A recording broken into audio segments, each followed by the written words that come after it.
Right when I got hurt, first thing someone told me is it's a marathon, not a sprint. And, I've taken that to heart in the moment. It was kind of tough to realize that and kind of get ready for what the journey ahead was going to be. But I'm living life. I live by a motto of no quit, and that motto has been with me for both my physical therapy and in general, everyday life. Getting up, go to school.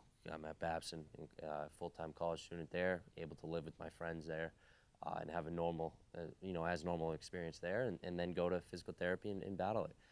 Physically, I'm, slowly getting back to where I want to be. It's a long journey with a lot of uncertainty, which is unfortunate. But it's just day by day and praying that things can start clicking as I keep working. And I know if I don't put in the work, then my opportunity will not be there. Obviously, like I said, there's a ton of uncertainty in this journey. There's a ton of questions and no one has answers to, and it's scary in that aspect. But I do know that you know live life to the fullest and battle paralysis every day are two of my pillars, and I'm confident in saying that if I keep doing what I'm doing and live with the mentality of, like I said, no quit and day by day, then I'm destined to keep hitting those pillars.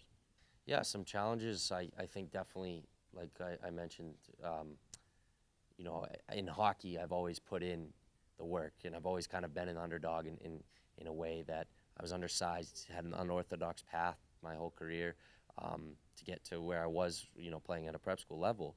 But then it translates to paralysis where, I'm putting in the work and I'm going to control that and I'm in control of that. But at the same time, what I put in, I don't necessarily get out. Where I think anything else in life, what you put in is what you get out. But this, it's, questions. You don't know when that day's coming, but you do know what you can control and in the work you can put in.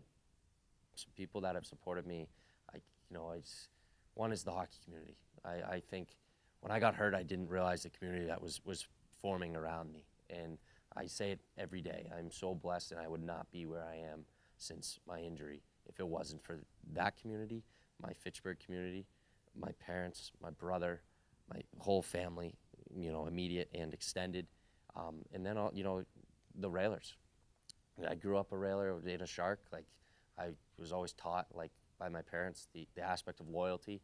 When I focused on hockey, and maybe this path could have got me somewhere else in hockey.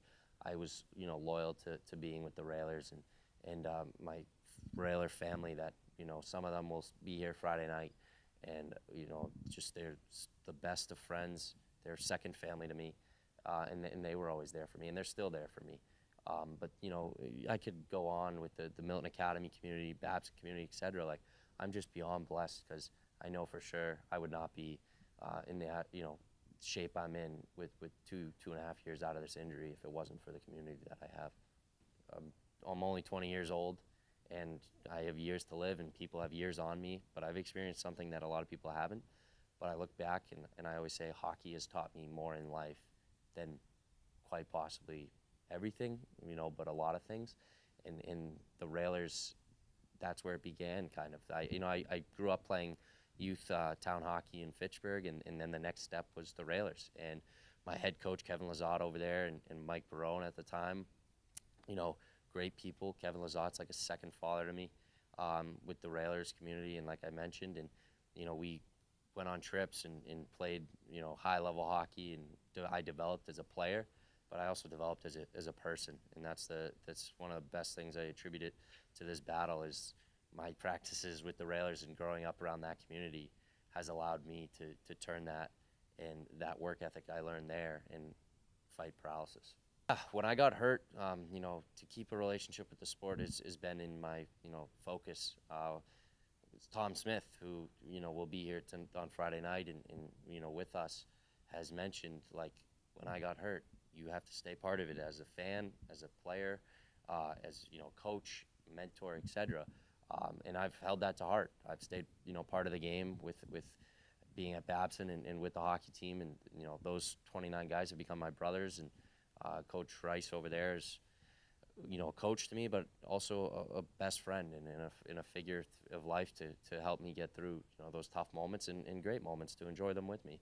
And that's my relationship with hockey, is that I still am able to be in a rink most days, and I'm still able to love the game. And I always thought my purpose was a hockey player, but looking back on it, it's my passion. I say there's a big difference between passion and purpose in life, and hockey is my passion. It'll always be my passion, but I'm still searching for that purpose, and it's part of my identity forever is hockey.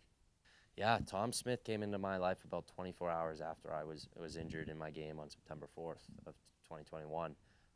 Answered the call right away. I can say for my family and I, we would be, lost completely without Tom Smith and his foundation and the people he helped bring into my life to make the paralysis world easier to be a part of. And it's uncharted waters when you first get injured, and I've learned that, and I've been around it now for a bit.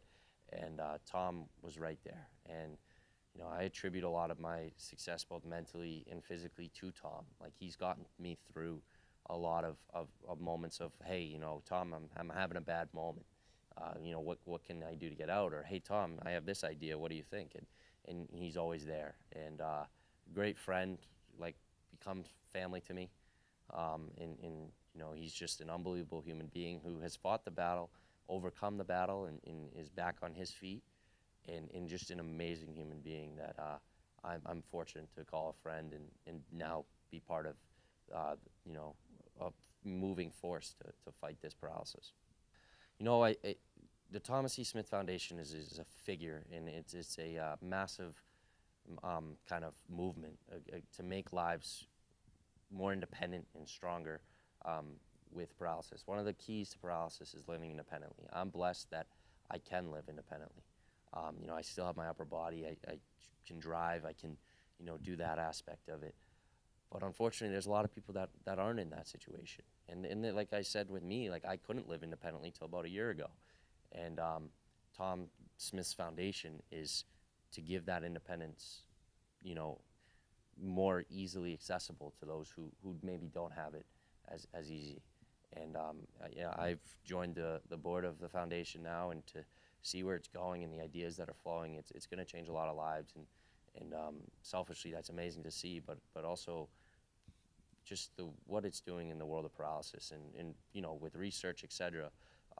Tom Smith Foundation is the sky's the limit, which is exciting. Joining the board is definitely been kind of life-changing for me, to say the least. I know I'm still in my own battle, and I still have to fight my own battle, but at the same time, I'm looking for ways to give back, because like I said, there's such a strong community that has helped me. Like, I want to find ways that I can be on the other end as well, and help others while I fight my own battle.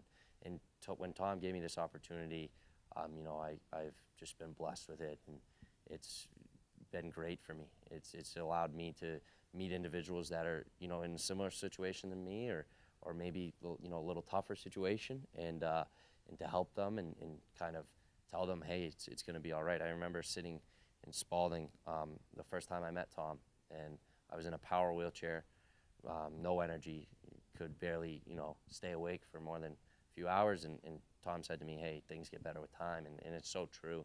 And I think my ability to now go to people that are in this situation, be like, hey, just follow this path, and kind of teach them what I've learned, but I also know they're going to live their own path, and to have that ability has been great, to be part of that board, and there's great people around that foundation, and it's all a family, and it's all trying to do that one thing and cure paralysis.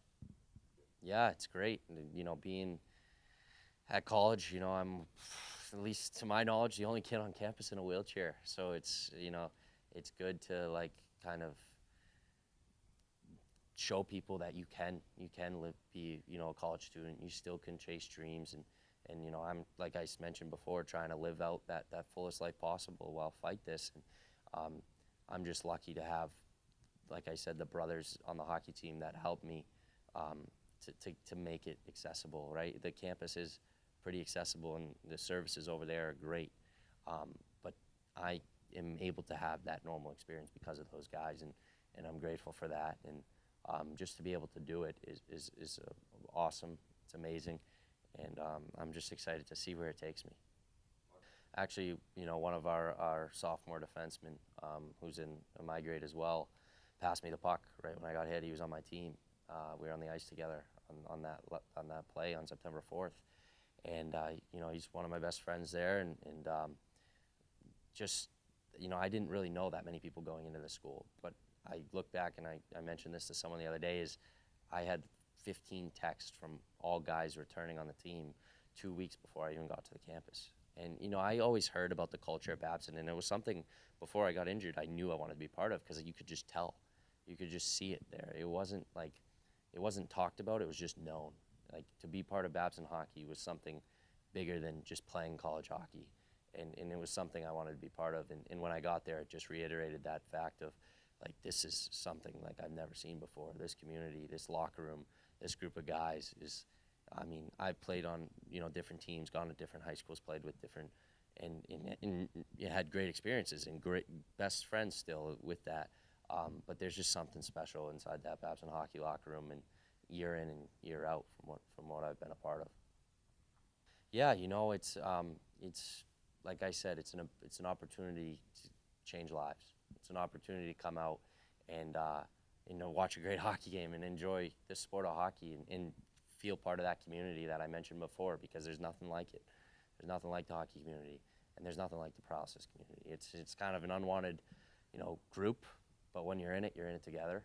And Friday night's an opportunity for people to see that, see Tom Smith and what he's doing to change lives, and what our foundation there is doing. But at the same time, it's just a great chance to, like you said, help others get back on their feet, help others live independently, and in all doing so with a great organization here with Worcester Railers, and it's going to be a great night.